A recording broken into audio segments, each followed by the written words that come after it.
안녕하십니까. 오늘도 2025년 1월 21일 화요일입니다. 네. 난세이용 허경영을 아십니까? 54쪽부터 읽어보겠습니다. 2002년 12월 19일 제18대 대통령 선거 이틀 전 후보였던 박근혜 전 대통령이 유세 중일 때 나는 위키트리 TV 생방송에 출연해 박근혜 후보가 51% 지지를 받고 당선되지만 4년 안에 촛불 시위가 일어나고 청와대 구판, 국회 개헌 주장 탄핵으로 대통령직에서 물러나게 될 것을 예언했다. 그리고 그것은 100% 그대로 적중했다. 삼성그룹 고 이건희 회장이 쓰러지기 5일 전 나는 한 강연에서 앞으로 일주일 안에 삼성 이건희 회장이 쓰러지고 이재용의 시대가 올 것이다. 현재 삼성이 사용하는 청색 로고는 안정추구색이므로 도전추구색인 빨간색 로고로 바꿔야 한다. 만약 바꾸지 않으면 앞으로 삼성은 이재용 부회장과 함께 엄청난 파란을 맞게 된다라고 예언했다. 그 강연이 있고 5일 만에 실제로 이건희 회장이 쓰러졌고 그 후 로고 색깔을 그대로 둔 상황에서 5년 이상 이재용 부회장의 구속과 재판이 이어지는 등 삼성이 어려움을 겪고 있다. 여기서 파란색에서 빨간색으로 로고색을 바꿔야 한다고 한 것에 대해 색깔 하나가 뭐 그리 대단한 영향을 줄 수 있겠는가 하고 우습게 생각할지 몰라도 색깔 하나, 이름 하나에도 놀라운 비밀이 들어있다. 나는 2005년 9월 24일 MBN과 힐러리 클린턴 대 도널드 트럼프가 맞붙은 미국 대통령 선거와 관련하여 인터뷰를 했다. 당시 MBN 기자가 나에게 트럼프 대통령과 비슷하다면서 트럼프에 대해 물었을 때 나는 트럼프가 미국 대통령이 되면 미국 경제가 활성화됩니다. 그런데 만약에 클린턴이 대통령이 되면 방위산업체 먹여 살리는 경제로 전 세계 분쟁을 일으켜요. 한반도 전쟁이 일어날 가능성도 있다고 봐야죠. 클린턴은 무기 방위 산업체들이 밀어주는 사람이에요. 저 사람 트럼프는 자수성가한 사람이에요. 저 사람은 뭔가 생동감이 있고 국민에게 희망을 제시하고 뭔가 말을 뻥뻥 하는 것 같아도 아주 머리가 좋은 사람입니다. 저분은 미국의 아이콘이고 희망이에요 라고 말한 바 있다. 그 이후 토요 강연 때 전쟁을 안 하는 미국 대통령을 내가 만들어내겠다고 말한 적이 있는데 그것은 트럼프를 마음에 두었던 것은 힐러리 클린턴은 방위산업체의 영향력 하에 있는 사람이지만 도널드 트럼프는 사업가 출신의 재력가로서 자력으로도 얼마든지 선거를 치를 수 있어 무기업자들로부터 비교적 자유로운 사람이었기 때문이다. 나는 30여 년 전 우리 토종 기업들을 보존하기 위해 상속세를 폐지해야 한다고 했는데 2020년 이건희 회장이 사망하면서 그 상속인이 약 10조 원이라는 상속세를 내야 하는 상황이 현실로 다가와 기업에 큰 부담이 되고 있다. 실제로 상속세 때문에 우리 토종 기업이 해외 자본에 넘어간 예도 상당하다. 이러한 미래를 내다보는 예지력 혹은 예측력은 국가를 경영하는 데 있어 장기적 계획을 세우고 다가올 문제 사항에 대한 대비책을 세우는 데에 아주 중요한 능력이다. 내가 국가 최고 지도자가 된 경우에는 아시아 통일과 세계 통일을 쉽게 이룰 수 있다고 말하는 것도 전 세계를 머릿속에 두고 무엇을 어떻게 하면 된다는 것이 일목요연하게 정리되어 통일 계획과 구체적 방안이 모두 강구되어 있기 때문이다. 일반인의 눈에는 과장되게 생각될지 몰라도 나의 두뇌와 통찰력으로는 모든 계산이 빈틈없이 이루어져 아주 현실성 있게 계획되어 있다. 이 외에도 내게는 여기서는 밝히지 않은 많은 능력들이 있다. 내 이름의 위력도 그중 하나이다. 일례로 우유의 내 이름 허경영을 부르면 우유가 썩지 않는다. 이는 누구든지 실험을 통해 확인할 수 있는 사실이다. 우유뿐이 아니다. 하늘궁에 있는 대형 케이크는 내 지지자 중 한 사람이 창당 이전 선물한 것인데 내 이름을 불러준 후 2년이 훨씬 지났는데도 지금은 5년이 지났습니다. 수분 증발에 따른 약간의 형태 변화를 제외하고는 썩지 않고 여전히 그대로이다. 이 사실은 하늘궁에 오면 직접 확인할 수 있다. 상식적으로 이해하기 어려운 이러한 것들 때문에 사람들이 나를 이상한 사람으로 보기도 한다는 것을 모르는 바 아니지만 때가 되면 대부분 사람들이 내게 이런 신비한 현상이 왜 있는지 내가 강연을 통해 수없이 말하고 있는 것들, 예를 들면 신인이라든가 여러 영적인 능력 등에 대해서도 자연스럽게 이해하게 될 것이라고 생각한다. 신인으로서 내가 가진 여러 영적인 능력은 내가 세상에 군림하기 위해서가 아니라 내가 누구인지를 알려 인간 세상에 공의를 세우고 인류가 공존 공영할 수 있도록 하는 등 나의 소명을 이루기 위한 것이다. 소명을 받은 민족. 우리 국민은 세계 최고의 IQ를 자랑한다. 이것은 나만의 생각이 아니라 이미 과학적으로 연구된 결과이다. 영국과 핀란드의 대학에서 세계 185개국 국민의 평균 IQ를 조사했다. 조사 결과 홍콩이 107로 1위이고 우리나라가 106으로 2위, 그 다음 3위는 일본과 북한이 105로 동등했다. 그러나 홍콩은 중국에 속하기 때문에 중국인의 IQ 평균 IQ인 100과 합쳐서 계산해야 하므로 우리보다 훨씬 낮다. 한국인의 재능이 세계 최고인 셈이다. 우리보다 한참 못 사는 북한 사람들 역시 머리만큼은 같은 한민족답게 우수하다.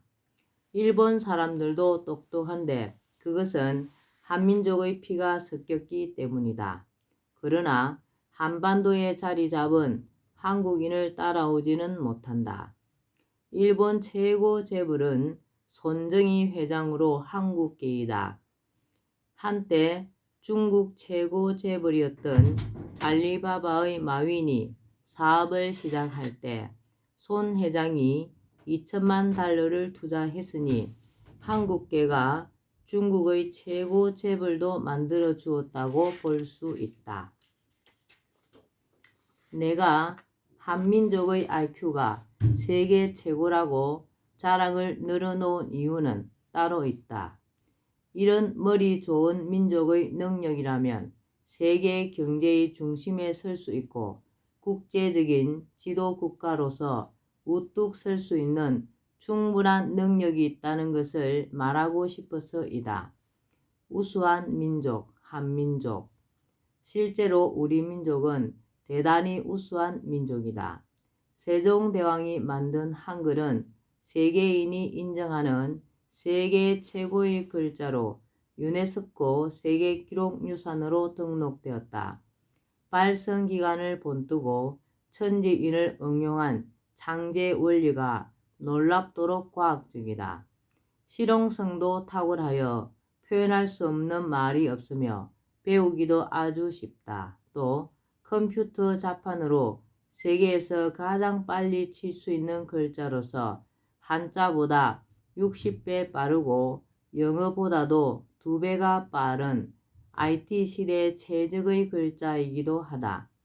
유네스코에서는 해마다 세계에서 문명 퇴치에 공이 큰 이들에게 세종대왕 문명퇴치상을 주고 있다. 이 상의 명칭에 세종대왕이 들어간 것은 세계 문자 가운데 세종대왕이 만든 한글이 가장 배우기가 쉬워 문맹자를 없애기에 좋은 글자라는 것을 세계가 인정했다는 뜻이다. 우리 민족의 우수성은 온돌 문화에서도 발견할 수 있다. 온돌은 철기 시대부터 사용해온 우리나라 고유의 난방장치이다. 먼저 방바닥 밑에 불기운이 들어올 수 있는 통로를 만들고 그 위에 크고 편편한 돌을 까는데 부엌의 아궁이에서 불을 지피면 불기운이 들어와 이 돌판을 데우고 돌판이 오랫동안 열기를 지니며 난방이 되도록 하는 것이다. 돌판으로 이루어진 부분을 구들이라 하고 돌판 한 장 한 장을 구들장이라고 한다. 또한 불길이 들어오는 통로를 고래 혹은 방고래라고 하는데 고구려나 고려라는 나라 이름은 바로 이 고래에서 비롯된 것이다. 온돌은 유럽의 벽난로보다 훨씬 효율적이고 위생적이며 당대로서는 그 어떤 난방 장치보다도 뛰어난 우리 민족만의 고유한 난방 기술이었다. 오늘날 우리 민족은 6.25 전쟁의 잿더미에서 한강의 기적을 이루고 세계 10위권의 경제 대국을 자랑하고 있다. 전 세계에 한류 열풍을 일으키는가 하면 IT 강국으로서 세계를 선도하고 있다. 우리 민족은 두뇌가 명석할 뿐 아니라 국가 최고 지도자를 잘 만나면 엄청난 재력을 발휘하는 민족이기도 하다. 6.25 전쟁의 잿더미와 보릿고개 속에서 변변한 자원 하나 없던 우리나라가 탁월한 지도자 박정희 대통령을 만나 비약적인 발전을 이루어 경제 대국의 초석이 된 것이 그 신뢰이다. 그러나 현재 우리 민족은 전통적 빈곤, 절대적 빈곤에서는 벗어났으나 자본주의의 팽폐와 부패한 정치인들로 인해 부익부 빈익빈이 심화되어 상대적 빈곤과 풍요 속 빈곤을 겪으며 중산층은 몰락하고 서민들의 생활은 날로 피폐해가는 상황에 놓여 있다. 우리 민족은 다시금 위대한 지도자가 필요한 시점이다. 한민족은 머리만 우수한 것이 아니라 널리 세상을 이롭게 하는 인간의 도리를 지키려고 애쓴 수준 높은 민족이다. 천부경과 3.1신고, 참전개경은 아주 오래된 민족 경전으로 하늘의 가르침으로 인간 세상을 교화하려는 내용을 담고 있다. 그 내용을 보면 일찍이 우리 민족이 왜 동방예의지국이라는 별명을 얻었는지 그 이유를 짐작할 수 있다. 또한 고조선의 건국 이념인 널리 인간을 이롭게 한다는 홍익인간 이념은 유사 이래 세계 그 어떤 민족이나 국가도 제시하지 못한 놀랍도록 수준 높은 건국 이념이다. 우리가 잘 알고 있는 영국의 역사학자 아놀드 토인비는 우리나라의 홍익인간 이념에 놀라움을 금치 못하고 미래 세계를 이끌어갈 핵심 사상이 되어야 한다고 했다. 25시라는 작품으로 노벨 문학상을 수상한 루마니아의 작가 콘스탄틴 게오로우도 우리나라의 홍익인간 이념에 매료되어 뜰에 무궁화를 심어놓고 한국을 생각할 정도로 한국 사랑이 대단했다고 한다. 효, 제, 충, 신, 예, 이, 염, 치는 우리의 8대 민족 정신으로 우리 민족은 부모에 효하고 형제간에 우애하며 나라에 충하고 사람 사이의 신의를 지키려 애썼다. 또 겸손과 예의를 중시했으며 불의에는 단호히 맞섰고 스스로 잘못을 저지었을 때는 부끄러워할 줄 아는 민족이었다. 공자까지도 동방예의지국인 우리나라에 와서 살고 싶다고 할 정도로 우리나라는 예의를 숭상하는 민족이었다. 숱한 외침을 받으면서도 먼저 남의 나라를 침략하지 않는 평화를 사랑하는 민족이었으나 나라가 풍전등화의 위기에 놓이면 목숨을 초계같이 버리며 분연히 일어날 수 있는 의로운 기상을 지닌 민족이기도 했다. 이렇듯 우리 민족은 효, 제, 충, 신, 예, 이, 염, 치를 지키고 자라나는 세대에서도 그것을 심어 한민족의 아름다운 정신과 을을 면면히 결성해 온 수준 높고 생명력 강한 민족이다. 네. 오늘은 난세영 허경영을 아십니까? 여기까지만 읽겠습니다. 요즘 미세먼지가 많기 때문에 마스크를 꼭 착용하고 다니시라고 합니다. 오늘도 허경영을 많이 부르고 알려서 하늘에 복을 짓는 즐겁고 기쁜 날 되시기 바랍니다. 감사합니다. 허경영, 허경영, 허경영.